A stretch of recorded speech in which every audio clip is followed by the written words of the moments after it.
understanding of the world that is so dominant today in our modern culture and in modern science. So the basic concept here is that the foundation of physical matter is actually waves. And as Andreas was saying, there's the famous double slot experiment which demonstrated that we can look at reality as being either particle-based, like the particle of light type of experiments, or as wave-based, with light being a wave. It's interesting to understand that every time that modern physics talks about light, that in many classical traditions, it's understood that the way that consciousness expresses itself outwardly is as light. Let there be light is the first action in the early Jewish tradition. That was so important for the Western tradition. And light then is understood as being the external expression of the consciousness field. So you'll see these lighted auras around the head or the entire body of initiates in traditions all over the world. Light is a sign of awareness, of consciousness. And so this particular slide illustrates the issue that in physics, it's well understood that we live in a wave-based universe. But in many other fields, including in medicine, because part of our topic today is healing, that in medicine, we have not taken into account at all the concept of everything physical is based on the crystallization of waves. So this is mostly because of the influence of, I believe, the pharmaceutical industry, where they have to pursue a particle-based understanding for medicine, or else their entire pharmaceutical, who knows how many billions or trillions of dollars it is at this point that they make every year, will just fall apart. Now, as evidence for how important waves are for health and illness, there's the little-known experimentation that took place in the 1970s in Russia by Kazanachiev. Now, this was following up on the earlier research from the 1920s with Alexander Gurevich, and he had demonstrated that there are certain forces related to life activities that emanate as waves from living beings. So this was followed up in Russia, and they were able to demonstrate, this is published in the book that you see here, the book by Lieutenant Colonel Tom Bearden of the U.S. Air Force, that's entitled The Excalibur Briefing. And he talks about the publication of this Russian research in which they had two cell cultures.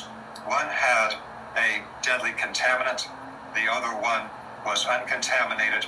And when they separated the two with no ability for any particle transmission, there's no air transmission, completely sealed between the two of them, no particle transmission, that when they were separated by a glass screen, that nothing happened to the second Petri dish. But if they were separated by a quartz screen, glass, as Alexander Gurevich had shown, actually cuts out the ultraviolet part of the spectrum.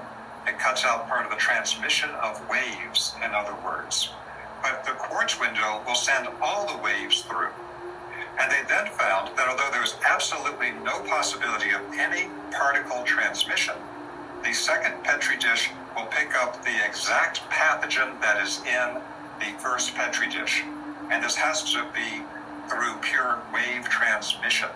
Now this absolutely upends our entire concept of health and illness today, because it's very, very true that illnesses may be spread, as it's said today, through various types of particle transmission, but it's completely ignored that illness or health can be spread through wave transmission.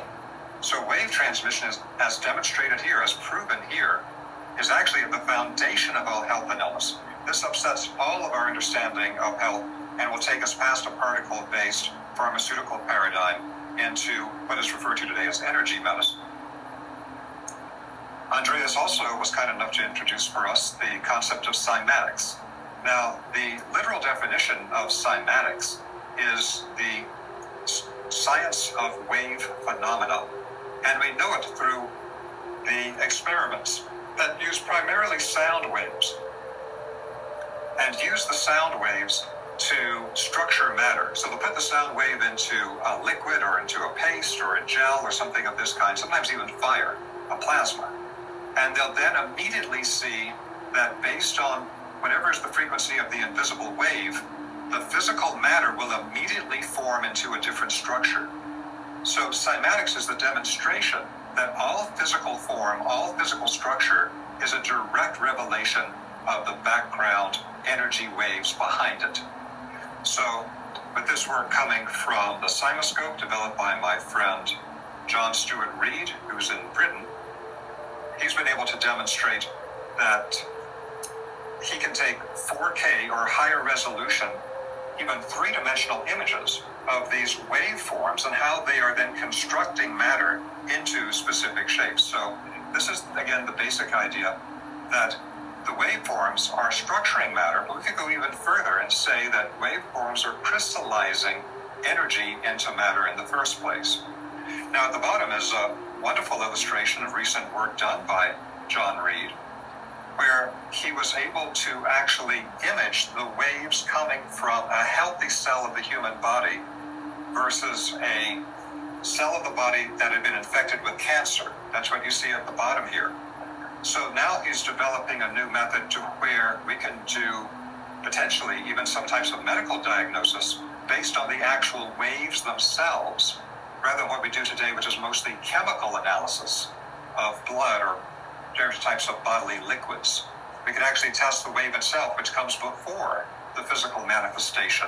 And you can see how beautiful and symmetrical and coherent is the healthy cell's energy wave, whereas that of the cancer cell is beginning to break down and become chaotic and discordant. Now, this is from a wonderful book in German called Vom Wesen des Wassers, which means from the being of the water. And it shows what happens if you put a drop of lavender oil in water. It creates this beautiful image that you see on the right hand of the screen right here.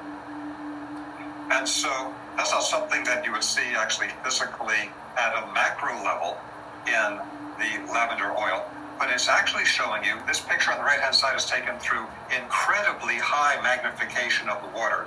And in incredibly high magnification, you can actually see what is the wave impact coming from the lavender oil. But it creates this beautiful lemniscate pattern that you see here.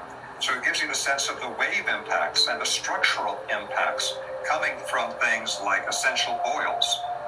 You can do the same thing potentially with all types of healing modalities, with energy medicine, like pranic healing or Reiki or things of that kind. Another wonderfully gifted friend of mine is Professor Gabriel Kellerman, who teaches in Romania. So he also works with cymatics and has worked on finding the combination of frequencies in physical material that will generate the things that we see at the macro physical level. And he understands that this is all based on sacred geometry. It's all based on particular archetypal movements of energy.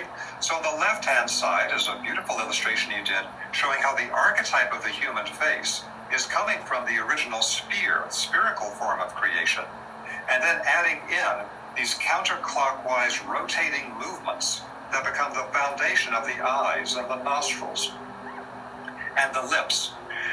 Now, he didn't leave it at that, although that itself was a beautiful demonstration of these core concepts.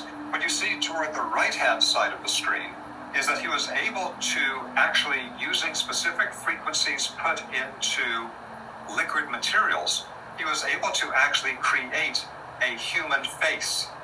And it shows the way that even the human face, what we look to identify the uniqueness, the beingness, the expression of a human soul and spirit, that is actually a particular set of waves that gives rise to then the settled physical form of the human face. And I find this absolutely amazing, really incredible work that he could, through standing waves, generate the human face. This is really where I think science today is going. This shows how, on the left-hand side, toroidal forms of energy movement bring the sphere into motion and activity. And on the right-hand side, he's showing his analysis of mitochondria. The mitochondria is, of course, the energy powerhouse of the cell of the body. And this incredible illustration, I'm actually going to be making posters of this available on my website, vesica.org, as a way to help support the research of Professor Kellerman in Romania. But you can see here where it's got all of these different types of toroidal movements and spiral vortex movements. And in a sense, the physical matter within the mitochondria that we can physically see is to create a shape basin, a sink for the actual dynamic energy movements that provide energy in the human body. So the physical shape is really a after effect of the original thing, which is the energy movements. Now, we're going to return to this a little bit later when we get to biogeometry, which is all about the science of energy movements and shape. But I just want to point out here that, once again, the core concept is that in psychotropic experience, we're opening up our sensorium to be able to perceive the wave-based universe, which is full of all types of energy movement patterns having to do with spirals and vortices and the torus and all of these classic types of patterns. So this is a beautiful ayahuasca visions image showing this upward spiral of movement. And again, what you will find, and this is where I started my work now over 25 years ago, I was identifying the links between what was described in spiritual experiences and what had been identified as particular shape information in modern science and technology. And you can find that one-to-one link. Again, the fact that people are now perceiving this directly in psychotropic experience is a direct demonstration that they're perceiving these vital energy flows of the waves that give rise and crystallize everything in the physical world. Now, with the cymatics, of course, this has been applied now for healing work, where it's referred to as cymotherapy. So we can put together particular sets of waves that will have a highly therapeutic effect on the human body. I'm very fortunate to be able to work with the person who inherited the original cymotherapy work from Dr. Peter Guy Manners in Britain, which is my friend Mandara Cromwell in the United States. And she has now brought the cymotherapy work to a level that it can actually be used in a person's home and not just in a clinical setting. So one of the secrets about this type of healing work that was discovered by Dr. Peter Guy Manners, an osteopath in Britain who invented cymotherapy, was that it's not enough just to hear the sound for the full healing effect. You need a transducer in contact with the body to drive the wave from the sound into the structures of the body. Not only that, one particular sound wave is not sufficient. It also found that he couldn't bring back the full resonance needed in the body with 2 or 3 or 4 particular waves. He found that it required 5 waves as a coherent set, as a coherent code. But when the 5 waves come together, they have incredible effects for restoring the core wave frequency in the body for all the differentiated systems in the human body. So we created over 750 different complex sound codes to be able to create all of these fantastic healing effects. And that's what you see here, using these new home models that you can get with cymotherapy. And what you see here is that in a very short period of time, this person with 10 years of progressive inflammatory pain, and of course it's well known in the literature that when you see these types of thermography studies, a woman has this type of heat in the lymph glands under the underarm and around the breast, that this is well understood as a precursor to cancer. And in a very short period of time, just by applying the waves to the human body, nothing physical, no pharmaceutical, just waves, you're able to almost completely take out, and thermography proves this, the inflammation that leads to the health effect. So again, this is the healing aspect of this. The wave universe is the source of health and illness, and it can restore health and illness faster than anything in the physical world can. Another demonstration from cymotherapy. The top left here, it shows a 95% tendon tear in a horse. And normally they say this is irreparable, we're just going to kill the horse. We're going to, or as they say, euphemistically, we're going to put the horse down because it can't repair it. So without any physical intervention whatsoever, applying only the correct waveforms through cymotherapy that can have the function that were identified as having the function of allowing physical tissue to heal itself. Now within a few weeks, you see what is shown on the top right, that 95% tendon tear has been completely 100% repaired. And no scarring, no adhesions, total regeneration. And like I say, these things are now available to people to use in their home. Previously, it required years of training and to get it in a clinic. So the latest model is the AMI 850 that does all these different types of functions based on the sound codes that have been researched now for well over 50 years. And I have more information about this on my website, vesica.org. And I just don't have the time to get into it here, but I want to make people aware of this, that cymatics is the study of wave phenomena, and cymotherapy applies that wave phenomena for incredible healing. And now it's on the market to use even at the home level. Very few people know about it though, but truly amazing work. Now, another approach to the working with the waves is rather than working with the sound waves or the more subtle waves that you find in some parts of energy medicine, you can also work with the electromagnetic waves themselves. Now, nowhere is this shown more convincingly than in the work of Dr. Robert Becker. So Dr. Robert Becker here, his two books are shown on the left, The Body Electric for how the body constructs and heals itself through electromagnetic waves, and Cross Currents for the danger of man-made artificial electromagnetic waves, which can cause disease rather than healing. And so Dr. Becker worked at the Syracuse University VA hospital until he was fired for speaking to Congress about the health effects of certain types of electromagnetic waves that the government and industry didn't want him talking about. But he did incredible research for years, and what you see here is his patent on the right-hand side. And what he's done here is a man has had most of his finger cut off. That's what you see at the bottom left.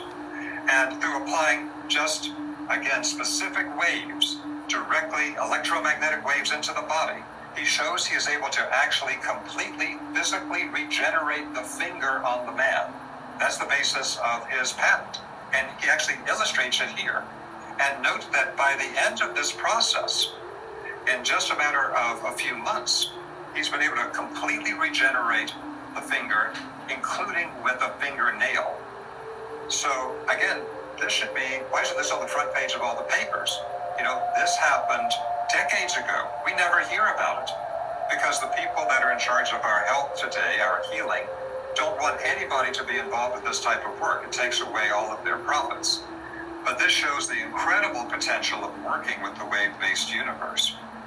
There's other bodies of work happening today that are increasingly identifying all of the specific wave qualities that are going to create these types of effects.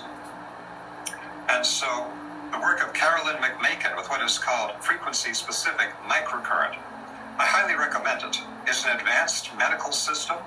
The devices are not sold in the public. It requires extensive online or live training. There are other things that are easier to do that you can more easily apply for yourself in your home, and I'm in the process of writing that up, and it'll be on my website very, very soon, and you can access that.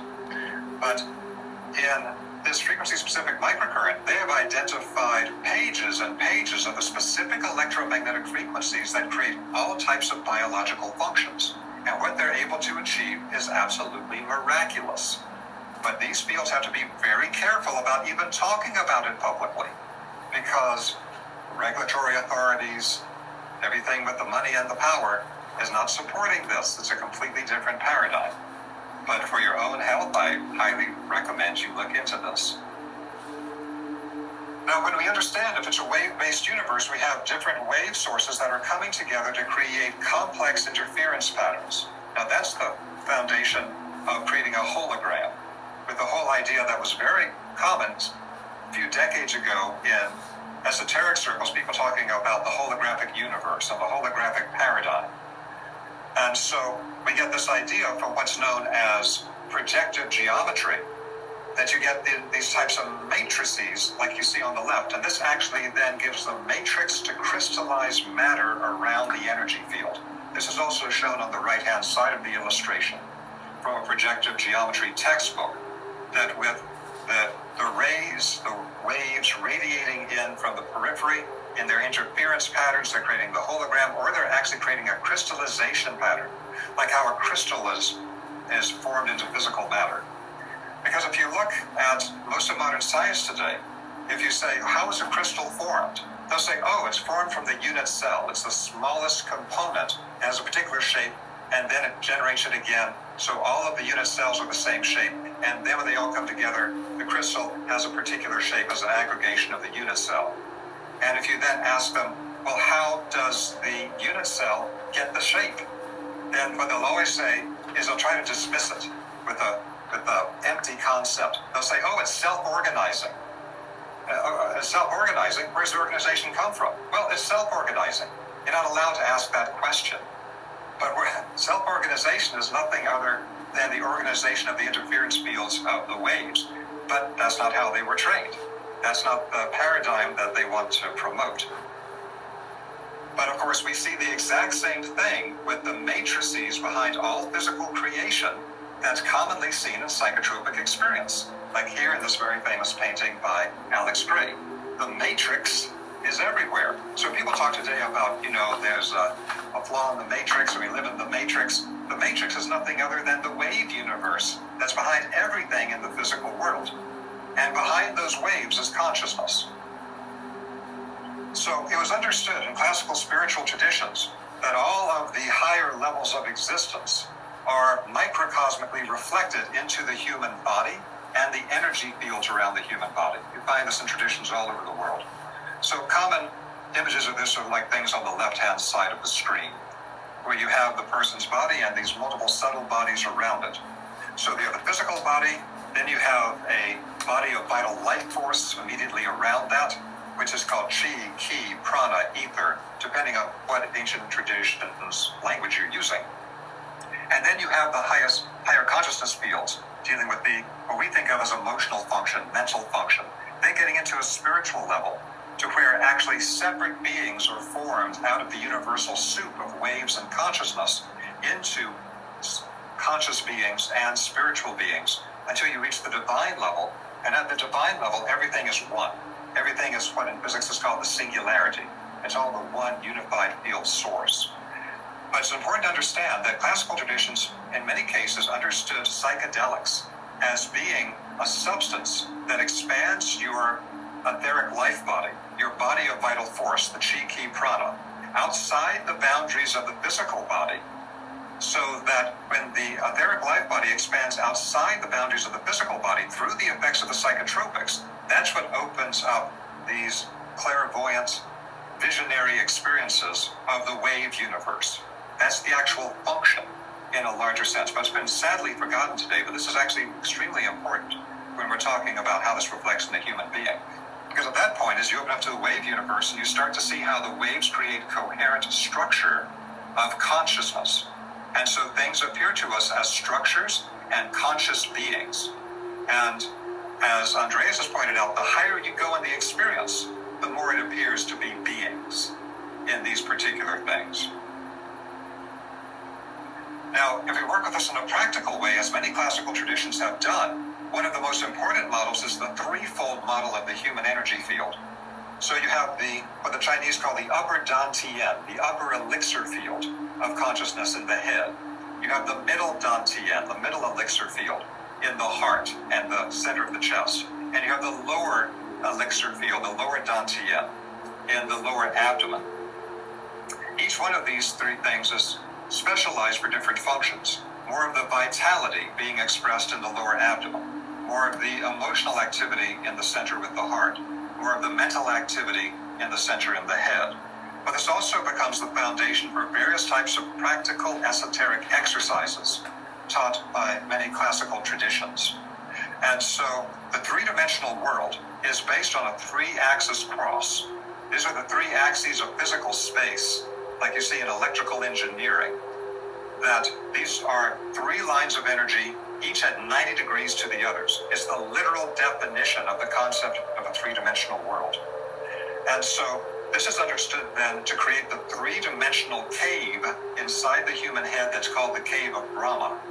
So if you have the line coming from heaven to earth going through the central channel of the body, connecting to the horizontal line, going through the two hemispheres of the brain, linking the two hemispheres of the brain, and then front and back to the front of the third eye tunnel, to the back of the ajna center, as described in the Himalayas. When those three axes to isolate and to hold in place a structure for consciousness in the human head are fully activated, then, as in the upper right, you will then see the activation and the glow, the light coming from the head that you see in all these types of psychotropic experiences, all types of religious imagery, things of this kind. But it's also incredibly important to activate the heart powers. So in ancient Egypt, their form for a star in hieroglyphic text is the form of a five-pointed star that you see in the image to the right. The image to the left on the upper right. And so this is something I talk about in my Gaia TV series on sacred geometry, that this Egyptian form is actually created through the emanations of the heart streaming out to the five peripheral points of the human body. And so another major part of psychotropic experience, one part is that you feel an incredible opening of consciousness. And for the first time, somebody's turned on the lights in your head, and you understand that the lights around the head in these spiritual images are not a metaphor. They're something you directly experience as the lights come on in your head from the psychotropics. But the same thing happens to your heart. And people talk about my life changed from this psychotropic experience because I realized how dead my heart was. And now my heart was illuminated again. My heart was active again. And at that point, people cry, they shed all types of blockages and armoring, and they actually open up to other people. They open up to the entire universe of life, as you see in the right-hand side illustration. So the activation of the head center, the activation of the heart center is absolutely essential in this process of us opening up in the psychotropic experience to the wave universe and directly perceiving it. This is also very important for opening up the center in the lower abdomen, but this requires a bit more description than I have time for here. So what we deal with today, to get a structure for what are we really talking about, today all of our modern technology is based on the identification of two specific spectrums. These spectrums form the foundation of all of our modern science and technology. First was the discovery of the electromagnetic spectrum. You see this in the bottom right illustration. So all of our modern electronic gizmos are based on identifying the electromagnetic spectrum, so we know what part of the spectrum is going to work to power the home power 50-60 hertz in our home electrical power. What do we need to use instead of the radio frequency and the microwave range to be able to create cellular communication? What do we need to use in the X-rays range to be able to actually see through solid matter and see what's inside of it? So we identify the electromagnetic spectrum, and then the level above that is the physical level. And the spectrum of physical matter we call the periodic table of elements. The periodic table of elements needs to be understood very clearly as the spectrum of matter itself. So all of our modern technology is finding the right type of matter to hold the right part of the electromagnetic spectrum, and that's all of our devices. But the problem is it left out everything above that. Let's take a look on the left-hand side of the illustration. This is from Dr. Ibrahim Karim's work in his book, Biogeometry, Back to a Future for Mankind, where he shows the different planes of nature and the different parts of our own internal structure that also exist outside of us in the wave universe. Because we are nothing other than one crystallization fractal of the entire wave universe that's become independently conscious. And so we have the physical, the vitality, the emotional, the mental, and then higher spiritual levels there. In the biogeometry from Egypt, we know what the actual sacred geometric shapes are that act like antennas to connect to each one of these different planes. And so directly above the physical, the electromagnetic is actually below the physical. It is actually that substructure of the physical with the waves at the more gross electromagnetic level, what Nikola Tesla called retarded Hertzian waves. But above the physical, there's other waves too. It's what Nikola Tesla called the scalar waves. He said those are the real waves. People forget that Nikola Tesla said that, and he developed our whole modern electromagnetic technology. But above that is what we deal with the chi, ki, prana, ether, all the dynamic vital life forces in every classical tradition. It's only been forgotten in modern times. Thousands of years before us, the basis of everything. And so that was identified as a spectrum by French researchers in the 1930s. I have a lot of resources about this. I have some videos on YouTube, I have a lot of stuff on my website, etc., trainings. But just putting it all together here, there's another spectrum that we're going to have to deal with based on a spectrum of qualities that we can use to identify all of these energetics that are perceived in psychotropic experience, and that we'll need to be able to identify when we're working with the science of actual wave phenomena. In fact, this type of spectral analysis is a higher level of the electromagnetic spectral analysis we do today. What you see at the top right is an illustration of spectral analysis of the elements of the periodic table. But at the bottom right is what the French developed as the universal vibrational spectrum, the spectrum of subtle vital forces that are too subtle to be picked up by electromagnetic equipment, the level above the physical, not below the physical. And they were able to use this back in the 30s to be able to identify the subtle waves coming from all physical phenomena, and based on the band of energy it appeared as, they knew things about it. So depending on what band is being emitted from water, you can tell if it's pure water or mineral water or bitter, salty water, water with animal particulates in it, too much ozone, tainted, carcinogenic, radioactive, chemicals in it, bacteria in it, all through a type of subtle energy analysis made possible through the French breakthroughs in the 1930s, but nobody's heard about the French research. So when they talk about these 12 bands of energy in the universal vibrational spectrum above the physical, we can identify that using the modern tools coming from biogeometry. At the bottom right, we see an image from one of these tools from Egypt today that allows you to tune in based on angle, the specific invisible wave quality that you then will know will have a specific functional effect when it is present. It does a specific thing. Just like in frequency-specific microcurrent, they can tell you what specific biological effect these different electromagnetic frequencies have. And so when they say something like the orange band, that may seem opaque to us, but it's already been mapped that we know that the orange band can stimulate the lungs. It clears the kidney and bladder. It clears the colon. It removes blood clots and cysts. This is all based on energetic research done over the last 100 years. At the energetic level, it expels waste, toxins, germs. It's purging, loosening, extracting. At the emotional mental level, it promotes joy, happiness, ambition. It overcomes sleepiness, depression. At the spiritual level, it's used by highly advanced initiates to be able to help a dying person literally extract the spirit from the physical body at the time of death. So this is a huge science that exists already that we can access, but is very little known. If we go back to ancient Egypt, the Egyptians knew all about this. These are the things that people find so mysterious about the ancient Egyptian work, that behind the pictures on the temple walls, like you see on the top left here, was always a grid, a matrix that they laid down before they created the image. On the top right-hand side, they represent this in the form of a flexible, malleable net. Some of you may have seen me describe this in my Gaia series as the masters of the net lineage from ancient Egypt. And today, that same net is the matrix of space-time that's described and illustrated in modern physics. That's what you see at the bottom right. So we need to understand the Egyptians were on this 5,000 years before modern physicists, if not before, in understanding these principles. Now that brings us to the modern science of biogeometry developed by my dear friend and mentor, Dr. Ibrahim Karim. And so when we define what biogeometry is, it's nature's own creative language of shape, sound, color, number, angle, proportion.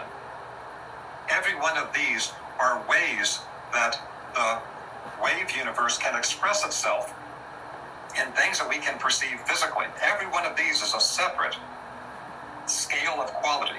You can work in nothing but proportion and get all types of energetic effects. Nothing but the scale of shape, get all kind of energetic effects. You can be nothing but a sound healer, and through sound be able to access all these different energetic effects. Be a color and light healer and access all the different effects just in that part of the quality scales. Now, what Dr. Karim did is he went past the French research where they identified these 12 different bands of polarized energies, which you see in that color wheel at the bottom middle here. But all of those bands of energy create different functions in the world around us. Some are activating, some are sedating, some are yin, some are yang. Dr. Karim says we have to go back to the original ideas in ancient Egypt. What was the symbol for Ra, the netter of the sun? It was a point in the center of a circle. And so you have to look at what is in the center. And so in the center of any manifest form, anything that's crystallized into physical space from the waves, the center of every physical form is what Dr. Karim calls a transcendental gateway beyond space and time. And he means that absolutely literally. And so the point in the center of the circle is showing us where the one is, beyond the duality of physical crystallization and the physical plane. And we can use tools like those developed by Dr. Karim, like the BG3 pendulum shown on the left side of the screen, which actually has the shape and number components to be able to detect the energy of the center. Dr. Karim found that this was an energy that could balance and harmonize all living energy fields. And it's the foundation of what we teach people to do in biogeometry trainings today, to be able to harmonize and balance all living energy fields with people, animals, plants, the environment, home, office, whole thing, by how to access these different bands of energies, these wave energies, and to apply them consciously. Like they did in ancient Egypt, but in a modern context. And again, there's all kinds of different ways that we can tap in, as you see written on the screen here, that we can tap into these energies, but I don't have the time to go into them right now. So we are a living energy being that's open to all the energies of our environment. And the key concept to have is resonance. Resonance is based on sympathetic resonance. Objects can vibrate together at the same rate. Resonance is an exchange of energy and information. Two living energy systems exchange energy and information through resonance. And you can establish resonance through colors, shapes, motions, etc. We can also link two energy systems together through the power of human awareness. And what we think of as true love is actually the power of resonance and linkage and combining two energy systems to sympathetically vibrate and resonate together. Now we have to understand that this resonance takes place in a multi-dimensional universe. On the right-hand side, once again, we show you the image from Dr. Karim's biogeometry work of the multiple levels of our wave universe and the way that certain geometric forms in the hidden knowledge of ancient Egypt were used like antennas to tap into that level of structure. They can be used to tap into a level of a person's own internal functioning at that level, which is something we teach people to do in the biogeometry advanced training. But it can also be used to tap into that energetic in any environment. In fact, in any physical object of any kind, you can tap into the levels of it that exist. And on the left-hand side, we show the way that this is all based on a world of compression waves. Some that are slower than light and some that are faster than light. And those that are faster than light are those that we refer to as metaphysical. Now, this means that if we're going to connect in resonance energies across these multiple dimensional levels, that gives us the idea of harmonics as we use that concept in biogeometry. Harmonics is the key to connecting energy across dimensional levels. It was taught in the Egyptian temple science to Pythagoras. The same archetypal scale or spectrum of energy manifests in each dimensional level. Resonance can be established between the same energy quality at different dimensional levels. And the model we use for this is a piano keyboard. Piano keyboard has the notes of the musical, but after they've gone through one complete series of musical notes, they return again. You have the C note at the base of the piano, but then after you've gone through the note, C appears again, and then it appears again, and then it appears again. There's a hidden relationship between all those C notes, the same quality on multiple octaves, the same way as there is a hidden connection which can be activated between the energy quality of the 12 bands, or that energy quality of the center, called the BG3 in biogeometry, in multiple dimensional levels. So when a person is doing blessing and prayer, they're creating resonance with very high spiritual and divine levels. There's all types of hidden ways that we create resonance from physical plane level into higher levels. That's a huge topic in itself. I can only start to introduce it here. We go into great detail in the biogeometry trainings. Dr. Karim was able to demonstrate the power of this with things like the Egyptian National Hepatitis C Research Project. He had already identified the movement of the waves inside of the organs of the human body that creates the function of that organ in the body. And he created hundreds of these biosignatures, which are simplified, flattened, two-dimensional representations of the original three-dimensional form of the energy movements. He then flattened them into 2 dimensions, printed them onto, as you see in the middle top, a chip to be worn for the Hepatitis C Research Project in Egypt, or like at the top right, the way we make the medallions today. But in this Hep C project, people with very advanced Hep C were given nothing but the medallion with the biosignatures showing the energy movement patterns that activate functions in the human body. And they wore that for 6 months, and they got no other treatment, no pharmaceuticals, no nothing. They had the best results of all of the test groups in the Egyptian government's hepatitis C research project, much higher than anything else, much higher than interferon, which was at a much lower level of efficacy and with side effects. There was a 90% normalization of enzyme levels for people who wore nothing but this medallion, this pendant, and had no other treatment. So I'm not making any medical claims for this. This is what was actually released by the head of the dean of the pharmaceutical school at Al-Azhar University, one of the oldest universities in the world in Egypt, for the Egyptian government. That's what put biogeometry on the map. Now, there's many other incredible research projects that I talk about in my YouTube videos for biogeometry, and we'll get much more into it in the biogeometry trainings. Same thing with Dr. Green was able, through changing the wave vibrational constituency of salt water, that salt water, which normally would be impossible to use to grow plants, he could grow plants in pure salt water straight from the Red Sea, which has very high salinization, by putting them into containers where they would be infused with specific waves that we know how to work with in biogeometry. And then you see what you see on the left-hand side. Grown with fresh water, sweet potatoes grew naturally. With salt water straight from the Red Sea, didn't grow at all. With the salt water, no salt taken out of it whatsoever, but infused with these waves, they grew even better than with the fresh water. It shows that the wave is primary before the chemical constituents. That's theoretical today, but it's absolutely a fact. Dr. Green has used the same knowledge to be able to bounce electromagnetic fields over entire cities, which he did in Switzerland, in Hamburg, Switzerland, and Herzberg, Switzerland. This has already been demonstrated. It's already been figured out. It's what we teach people in the courses. Now, Dr. Karim has a public book that I recommend, which is Bacteria Future for Mankind. It's been out for a few years. It introduces you to everything in biogeometry. And they just published, like a few weeks ago, a book he's been working on for a decade, Hidden Reality, the biogeometry physics of quality. And it's all about this invisible wave universe that we live in, and how we can consciously